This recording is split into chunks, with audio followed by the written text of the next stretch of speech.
اعوذ باللہ من الشیطان الرجیم بسم اللہ الرحمن الرحیم. گرانو دوستانو السلام علیکم ورحمت الله وبرکاتہ. د اسماء الحسنا د سلسلې د دویمې ویډیو سره تاسو په خدمت کې مولانا احسان الله حاضر دی. دوستانو د دې نه مخکې ویډیو مونږه د الله په ذاتی نوم مبارک الله باندې کړی وه. نن به په الرحمن باندې خبرې کوو. د ویډیو شروع کېدو نه مخکې ستاسو درخواست دی چې کوم دوستانو زما چینل سبسکرایب کړی نه نو هغه سبسکرایب کړئ او دا د ټلۍ نشان هم ووهئ چې زمونږ څومره ویډیوز دي هغه تاسو ته راځي. زمونږ یو بل چینل دی رڼا په نوم باندې، هغه صرف یوازې د پښتو دی او دا د پښتو د اردو مکس دی. نو تاسو هلته هم راتلی شئ، هغه چینل هم زموږ سبسکرایب کړئ، دا هم سبسکرایب کړئ او ماته دعاګانې کوئ. دوستانو الرحمنو دا د الله صفتی نوم دی او د دې معنا دا بے حده رحم کولو والا، ډیر زیات رحم کولو والا.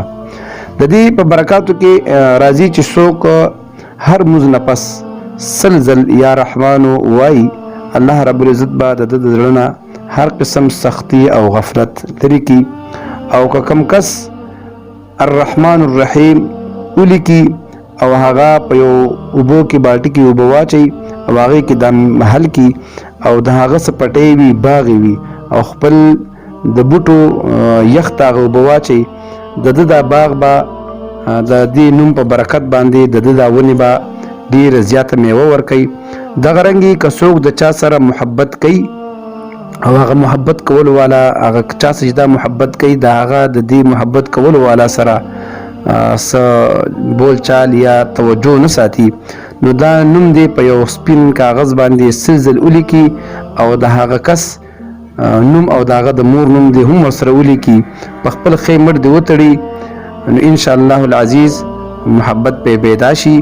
او دغه رنګې که چا دا ولیکه او په اوبو کې حل که او چا باندې اوس که، نو د دې لیکلو والا دپاره به د هغه په زړه کې محبت راشي.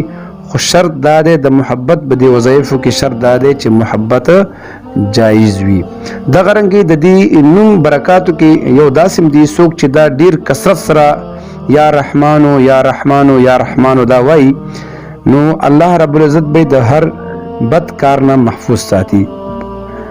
او دغه رنګې که د چا تبه وي او هغه تبه د ډاکټرانو سره او دوایانو سره نه ټیک کېږي او هغه همیشه د هغه په وجود کې خلک وایي زمونږ په وجود کې تبه ده، نو هغه چې دا ولیکي او یو مریض دی ورکړي، نو ګرم تبه چې کومه ده، کومه ګرمه تبه چې ده، الله رب العزت به هغه ته شفا ورکوي. او دغه رنګې دوستانو څوک چې دا اسم مبارک یا رحمانو د سحر د مونځ نه پس 298 ځله دوه کم 300 ځل وایي، الله رب العزت به د خپلو غیبي خزانو نه به د باندې رحم کوي. او څوک چې 140 ځل روزانه 140 ځل یا رحمان الدنیا والآخرة و یا رحیمهما دا وایي د دې وظیفه کوي، الله رب العزت به د ټول حاجات چې کوم دي په اسانۍ سره پوره کوي. او څوک چې کوم د جابر حکمران یا عدالت یا چرته څوک د بدماش یا خان یا خپل افسر د هغه نه تنګ وي او هغه ورسره محبت نه کوي، زیاتی کوي ورسره او د هغه نه ورته تکلیف رسیږي، نو هغه یا رحمانو یا رحیمو چې هغه په هغه دوران کې مو یو په لاره کې مو یا یو جرګې له رواني، نو الله رب العزت به د ظالم د شر نه په امان کې او الله به له خیر ورکړي. دغه رنګې دوستانو د الله 99 اسما دي، 99 او کم سل، او ټول به انشاءالله که الله ما زندگی راکړه، ژوند وفا وکړه او ستاسو په دعا سره د دې برکات د دې خواص به تاسو ته ښیم. ما ته د بلې ویډیو پورې اجازت راکوئ. د لوی الله په امان.